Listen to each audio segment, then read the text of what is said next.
Hi, welcome back to Edupod. നാളെ നിങ്ങൾക്ക് English എക്സാമിന്റെ ക്വസ്റ്റ്യൻ പേപ്പർ കിട്ടുന്ന സമയത്ത് ക്വസ്റ്റ്യൻ പേപ്പറിൽ നിങ്ങൾ കാണാൻ പോകുന്ന ക്വസ്റ്റ്യൻസ് അത്രയും ഒന്ന് പ്രെഡിക്റ്റ് ചെയ്ത് തന്നാലോ?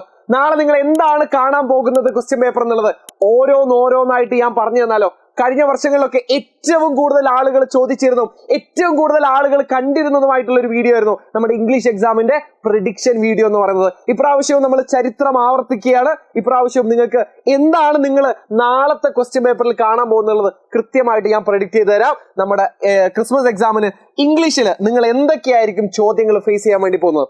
ഒന്നാമതായിട്ട് 100% നിങ്ങൾ കാണാൻ പോകുന്നതല്ലേ, നിങ്ങൾ പഠിച്ച ഏതെങ്കിലും ഒരു ചാപ്റ്റർ എന്നുള്ള ഇതുപോലൊരു റീഡിംഗ് കോംപ്രഹെൻഷൻ ക്വസ്റ്റ്യൻ ആയിരിക്കും. ക്വസ്റ്റ്യൻ ഞാനിവിടെ കൊണ്ടുവന്നിട്ടില്ല. എല്ലാ പ്രാവശ്യവും നമ്മൾ കാണുന്ന പോലെ തന്നെ നമ്മൾ പഠിച്ച ഒരു ചാപ്റ്റർ എന്നുള്ള ഒരു പാസേജ് തന്നിട്ടുണ്ടാവും. ആ പാസേജിൽ നിന്ന് നമ്മൾ ഒരു 4-5 ചോദ്യങ്ങൾ എന്തായാലും കൊടുത്തിട്ടുണ്ടാവും. ഇനി അതിനുശേഷം എന്ന് പറയുമ്പോൾ തൊട്ടടുത്ത ക്വസ്റ്റ്യൻ അല്ല, കുറച്ച് കഴിഞ്ഞിട്ട് ഒരു പകുതി ഭാഗമൊക്കെ ആകുമ്പോഴത്തേക്കില്ലേ, നിങ്ങൾ ഒട്ടും പരിചയമില്ലാത്ത അൺനോൺ ആയിട്ടുള്ള ഒരു പാസേജിൽ നിന്ന് വേറെയും ഒരു 4-5 ചോദ്യങ്ങൾ ചോദിക്കും. അതൊരിക്കലും നമുക്ക് പ്രെഡിക്റ്റ് ചെയ്യാൻ പറ്റില്ല. ഏത് ചാപ്റ്റർ എന്നായിരിക്കും നമുക്ക് ഒരിക്കലും പ്രെഡിക്റ്റ് ചെയ്യാൻ പറ്റില്ല. അത് നിങ്ങൾക്ക് നല്ല വായനാശീലം ഉണ്ടോ എന്നുള്ളത് മാത്രമേ അവിടെ നോക്കുന്നുള്ളൂ. ഇനി അടുത്തതായിട്ട് നമുക്കൊരു ഉറപ്പിക്കാൻ പറ്റുന്ന ഒരു ക്വസ്റ്റ്യൻ ആണ് പോയം കോംപ്രഹെൻഷൻ എന്ന് പറയുന്നത്. പോയം കോംപ്രഹെൻഷൻ എന്ന് പറഞ്ഞ ഒരു ക്വസ്റ്റ്യൻ നമുക്ക് എന്തായാലും പ്രതീക്ഷിക്കാം. ഇത് വരാൻ സാധ്യതയുള്ളത് എന്ന് പറയുന്നത് നമ്മുടെ 2 പോയത്തിൽ നിന്നാണ്. ഒന്ന് സീഡ്ലിംഗിൽ നിന്ന് വരാനുള്ള സാധ്യത ഉണ്ട്, അതുപോലെ തന്നെ another day in the paradise എന്ന് പറഞ്ഞിട്ടുള്ള സോങ്ങിൽ നിന്നും വരാനുള്ള സാധ്യത ഉണ്ട്. ഇതാണ് പോയം കോംപ്രഹെൻഷൻ അല്ലെങ്കിൽ Q&A, പോയം Q&A എന്നൊക്കെ നമ്മൾ പറയാറുണ്ട്.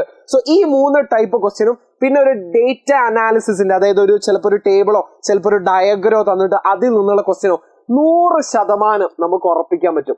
100% നമുക്ക് ഉറപ്പിക്കാൻ പറ്റും. ഇത്തരം ചോദ്യങ്ങൾ നമ്മൾ എന്തായാലും കാണും. ഇനി ക്യാരക്ടർ സ്കെച്ച് ചോദിക്കുകയാണെങ്കിൽ അത് ഏത് ചാപ്റ്റർ എന്നാ? 5 ഓപ്ഷൻ ഉണ്ട്. നിങ്ങൾ വെറുതെ നിങ്ങൾ വേറെ കുറെ പ്രഡിക്ഷൻ വീഡിയോ കണ്ടിട്ടുണ്ടാകും യൂട്യൂബിൽ. അതായത് ഇന്ന ചാപ്റ്ററിന് മാത്രമേ വരുള്ളൂ, നിങ്ങൾ ഇത് മാത്രം പഠിച്ചാൽ മതി എന്നത്. നമ്മൾ ശരിയായ ഒരു ലേണർ അങ്ങനെയല്ല പഠിക്കേണ്ടത്. നമ്മൾ ഏറ്റവും കൂടുതൽ പ്രയോറിറ്റി കൊടുക്കേണ്ട ഒരു ഭാഗവും അത്ര പ്രയോറിറ്റി ഇല്ലാത്ത ഒരു ഭാഗവും ഞാൻ പറഞ്ഞുതരാം. അപ്പൊ ഏറ്റവും ഹൈ പ്രയോറിറ്റി കൊടുത്ത് പഠിക്കേണ്ടത് നമ്മുടെ വാർ എന്ന് പറഞ്ഞ ചാപ്റ്ററിൽ മദറിന്റെയും അതുപോലെ തന്നെ ഈ സ്റ്റൗട്ട് മാൻ അല്ലെങ്കിൽ ഫാദർ അല്ല സ്റ്റൗട്ട് മാൻ ആണ്, ഇത് സ്റ്റൗട്ട് മാന്റെയും ക്യാരക്ടർ സ്കെച്ച് പഠിച്ചു പോവാ. ആ പീസ് ഓഫ് സ്ട്രിംഗിൽ നമ്മുടെ ഹോഷ്കോമിന്റെ ഹോഷ്കോമിന്റെ ക്യാരക്ടർ സ്കെച്ച് പഠിച്ചു പോവാ. പിന്നെ ഇന്ത്യ ആർട്ടിക് ഫസ്റ്റ് ടേമിൽ നിന്നാണ്, ഓണം എക്സാമിന്റെ പോർഷനിൽ നിന്നാണെങ്കിൽ സ്പിൽമെന്റ്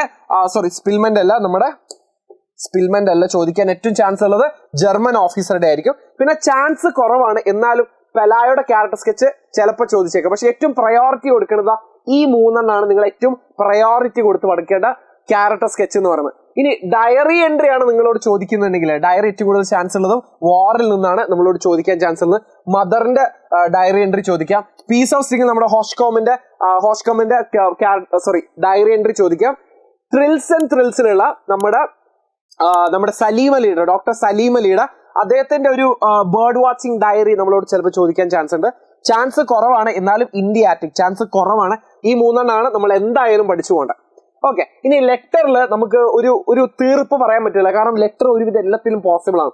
എന്നാലും നമുക്ക് ട്രിൽസിൽ നമുക്കൊരു പോസിബിലിറ്റി പറയാം, വാറിൽ നമുക്ക് പറയാം, ഇന്ത്യ ആർട്ടിക്കിലും പറയാം. ചാൻസ് കുറവാണെന്നെങ്കിലും പീസ് ഓഫ് സ്ട്രിംഗിലും ബ്രേക്കിംഗ് ബാരിയേഴ്സ് എന്ന് പറഞ്ഞിട്ടുള്ള നമ്മുടെ ഫസ്റ്റ് ടേമിലുള്ള ചാപ്റ്ററാണ് പിന്നെ ഒരു ചാൻസ് ഉള്ളത്.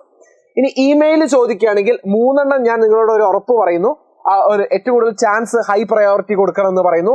ഒന്ന് ഫീനിക്സ് റൈസസിൽ നിന്നാണ്. പിന്നെ നമുക്കൊരു സോഷ്യൽ അല്ലെങ്കിൽ എൻവയൺമെന്റൽ കോണ്ടെക്സ്റ്റിൽ ജനറൽ ആയിട്ട് നമുക്കൊരു ഇമെയിൽ അയക്കാൻ പറയാം, അല്ലെങ്കിൽ ചിലപ്പോൾ ട്രിൽസ് ആയിരിക്കും. ചാൻസ് കുറവാണ്, എന്നാലും ബ്രേക്കിംഗ് ബാരിയേഴ്സ് ആണ് പിന്നെ നമുക്കൊരു ഓപ്ഷൻ ആയിട്ടുള്ളത്.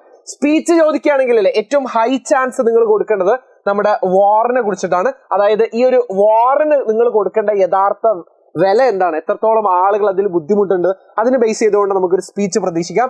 പീസ് ഓഫ് സ്ട്രിംഗിൽ നിന്നല്ലേ നമ്മൾ ഈ ആളുകളെ നമ്മളെ പ്രെജുഡൈസ് കാരണം, നമ്മൾ മുൻവിധികൾ കാരണം അവരെ കുറ്റക്കാരാക്കുന്നതിനെ കുറിച്ചിട്ട് നമുക്കൊരു സ്പീച്ച് പ്രതീക്ഷിക്കാം. ബ്രേക്കിംഗ് ബാരിയേഴ്സ് എന്നോ അല്ലെങ്കിൽ ഫീനിക്സ് റൈസസ് എന്നോ ഒരു മോട്ടിവേഷണൽ ആയിട്ടുള്ള ഒരു സ്പീച്ചും പ്രതീക്ഷിക്കാം. ന്യൂസ് പേപ്പർ റിപ്പോർട്ടിലെ മിക്കവാറും ഒരു 90% ചാൻസും ഇല്ലേ ഒരു റീസെന്റ് ഡിസാസ്റ്റർ, അത് മിക്കവാറും ഒരു വയനാട് ഡിസാസ്റ്ററോ അങ്ങനെ എന്തെങ്കിലും ഒരു ബേസ് ചെയ്തിട്ടായിരിക്കും നമ്മളോട് ചോദിക്കാൻ ചാൻസ്. ഇനി അതല്ലാന്നുണ്ടെങ്കിൽ ചിലപ്പോൾ നമ്മളോട് ഈ ത്രിൽസിൽ ഈ ആന കുത്താൻ വന്ന ഇൻസിഡന്റിൽ നിന്ന് ചിലപ്പോൾ നമുക്കൊരു ന്യൂസ് പേപ്പർ റിപ്പോർട്ട് ചോദിക്കാം.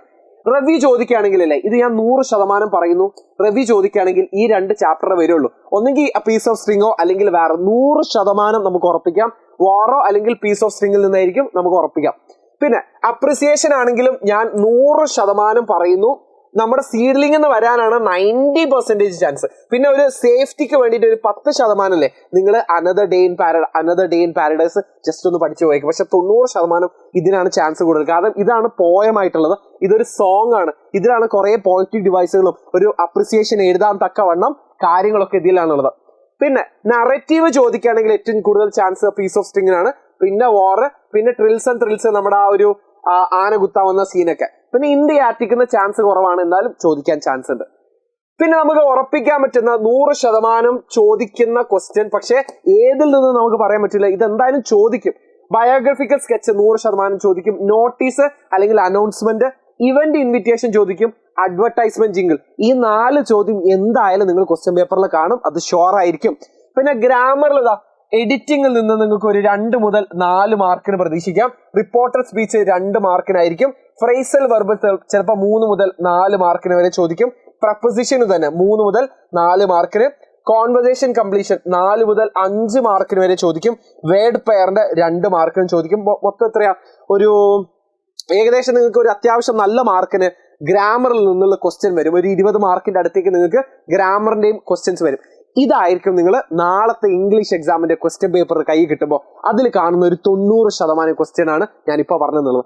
നിങ്ങൾ ഇത് മാത്രം പഠിച്ചു പോവുക എന്ന് പറയുന്നതില്ലേ ഒരു ഒരു ഒരു ഒരു ഒരു ഒരു ഐഡിയൽ സ്റ്റുഡന്റിന് ചേർന്ന പരിപാടിയല്ല. സോ ഇതിനെ പ്രയോറിറ്റൈസ് ചെയ്യുക. ഈ വീഡിയോ നിങ്ങൾ ഒരു പ്രയോറിറ്റി ആക്കിയിട്ട് എടുക്കുക. അപ്പൊ ഇതുവരെയായിട്ട് ഒന്നും പഠിച്ചിട്ടില്ല എന്നുണ്ടെങ്കിലും നിങ്ങൾക്ക് നാളെ ഒരു A+ വാങ്ങണമെങ്കിൽ അറ്റ്ലീസ്റ്റ് ഇത്രയും ചോദ്യങ്ങളിലെ നിങ്ങൾ പഠിച്ച് നോക്കി പോയിട്ടുണ്ടെങ്കിലും ഉറപ്പുവരുത്താം, നാളെ നിങ്ങൾക്ക് ഷുവർ ആയിട്ട് A+ കിട്ടും. അപ്പൊ നമുക്ക് നാളത്തെ എക്സാം പൊളിച്ചെടുക്കാം. All the best, by.